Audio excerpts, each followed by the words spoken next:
On May 24, 2019, police were sent to a residence in South Yorkshire due to reports concerning the welfare of 6 children. Upon arrival, they were met with a scene so horrific, it's still talked about today. But before we get started, welcome to True Crime with Maneater. If you love all things true crime, including missing person cases, cold cases, and just the strange happenings of the world, you've come to the right place. Be sure to subscribe and turn on alerts so you never miss video upload. Let's get started.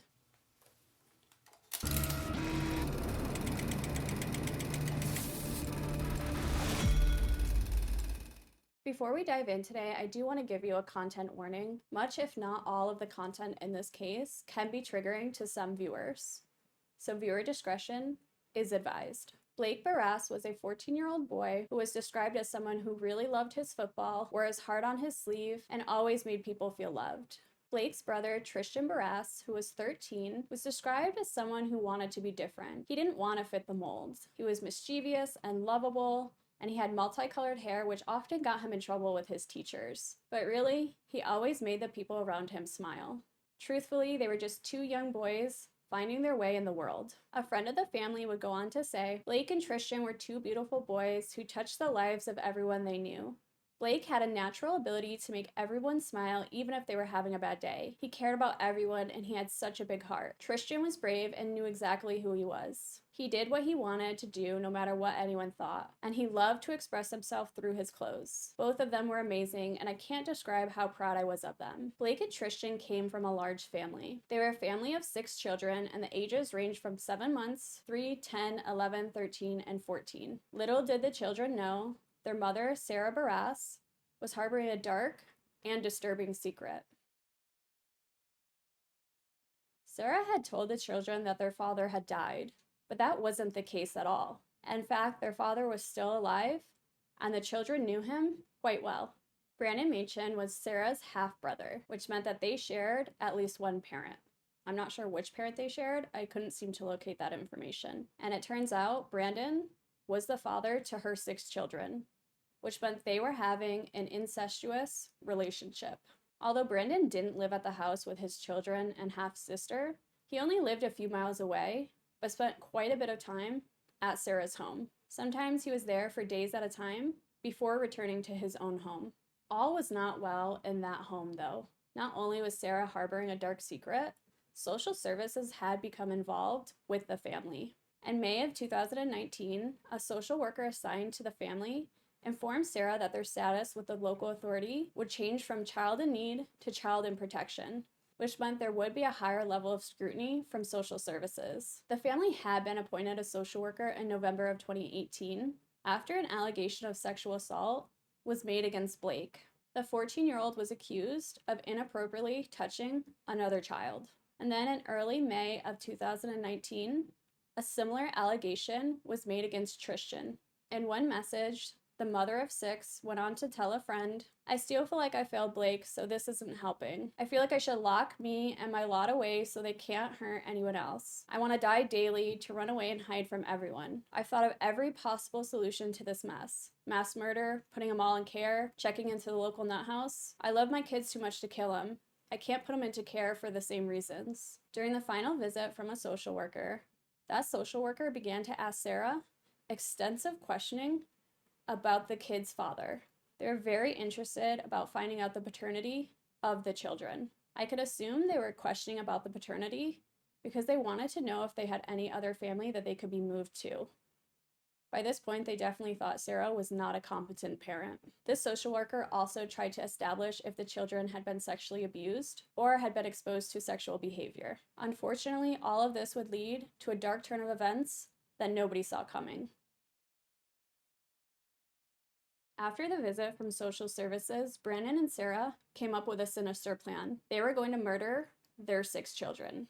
On May 23, 2019, the couple collected all the ADHD medication they could find around the house. Sarah had had multiple children put on ADHD medication to try and control their behaviors. They would take large amounts of this ADHD medication, make a concoction, and have their 4 oldest children drink it. The couple was hoping that the high amounts of medication in the children's system would kill them. To not raise suspicion, Sarah told family, friends, and neighbors that all of her children seemed to have a stomach bug. She even posted on Facebook about it. It genuinely blows my mind that they didn't realize that an autopsy was going to be conducted either way, but especially since 4 children would be dead at the same time. Obviously, once an autopsy is done, they would find high amounts of medication in the children's system, which would point to murder, or at least neglect in some sort of form. It clearly was not a well thought out plan. Sarah and Brandon would soon realize that their plan to poison the children didn't work. And instead of taking their children to the hospital because they had pumped them full of medication, they looked up ways online to murder them. Unfortunately, the couple would resort to strangling both Blake and Tristan. Sarah would begin to strangle Tristan in front of Blake with her dressing gown cord. And as she's strangling her own child, he's screaming at the top of his lungs, "Stop!" And he's fighting for his life. As this is happening, Blake screams, "Mom is killing Tristan." And at this point, Brandon strangles Blake with his bare hands. When the pair was done strangling the boys, they swapped victims and placed a bag over both of the boys' heads to make sure they were dead. As we know, cases involving children really get to me. I can't fathom how anybody could murder a child, let alone a parent murdering their own child. I don't know how Sarah and Brandon looked into the eyes of their children and murdered them as they're pleading and begging and fighting for their life. I just can't comprehend it.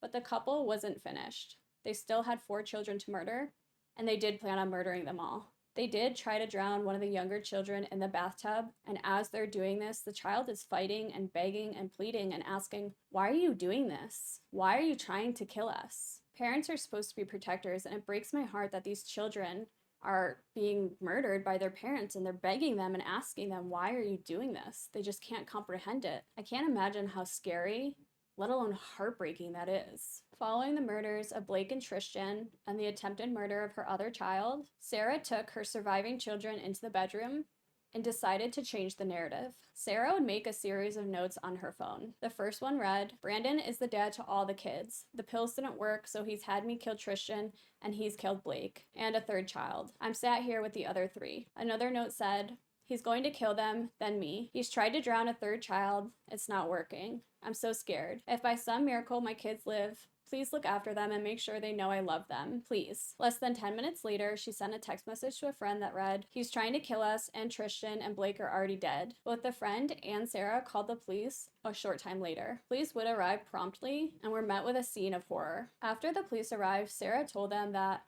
the children had taken a cocktail of medication. And then she would hand the police officer a notebook, and on that page that she gave him was funeral arrangements laid out for Tristan and Blake. The officer would say, "The notebook did have pages of descriptions regarding the funeral. It also contained messages for Brandon and her friends stating that she had no choice but to do what she did because she couldn't bear to be separated from her kids." Obviously, the pair was arrested and taken in for questioning. She said, "I believe my brother killed my children."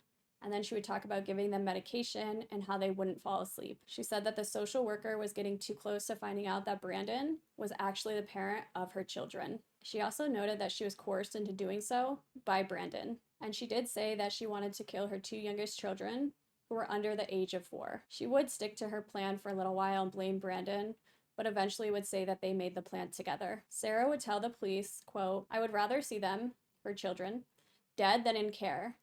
I gave them life and I can take it away." While Brandon was being questioned, he would bring up the sexual assaults that allegedly Brandon and Tristan committed, and he said that it made him want to rip their heads off. He said, "How do you describe that feeling you want to get a hold of them and strangle the life out of them?" It does appear that the entire motive for this was the fact that Sarah and Brandon were terrified that the social worker was going to find out that they were an incestuous couple and had 6 children. Although Brandon claimed it was because Tristan and Blake had allegations made against them, I really don't feel like that was the reason. Sarah had also experienced a chronically traumatic childhood and said that her kids would basically be better off dead than in the care of the state. Sarah did have another brother named Martin, and he was very concerned about the welfare of his nieces and nephews. He said that there was a shift in the children's behavior, that they were misbehaving at home and in school. When asked about his sister and brother, Martin would say, "Those 2 have been evil since birth. They are both as bad as each other. They are both murdering evil psychopaths. I witnessed Brandon's violence toward Blake years ago, and I knew something wasn't right. I visited them when Tristan was still in his pushchair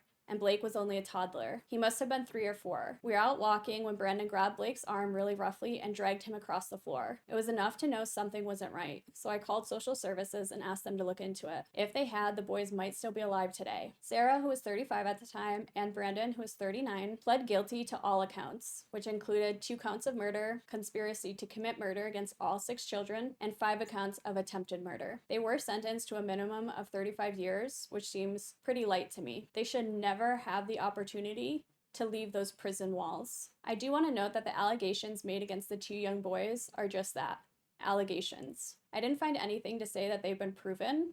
It didn't mean it didn't happen, but again, they were allegations. If it is truthful, I still want to highlight that they were children, and it should never have come to murder. They should have been taken to counseling or therapy or seen a medical doctor, because chances are those children were being abused as well. They deserved help too. I know that's a large allegation to make that the children were being abused, but I do want you to look at Sarah and Brandon's relationship. They were half brother and sister. Could one of them have been molesting the children? Absolutely. Could somebody else in the family? Sure, a neighbor, a friend, a family member. It's very common. I don't believe that they just learned this behavior on their own. I do think they were being abused. This case is completely disheartening because it never had to happen. Social services should have stepped in and taken the children away right away. That social worker was asking about abuse, sexual abuse, for a reason.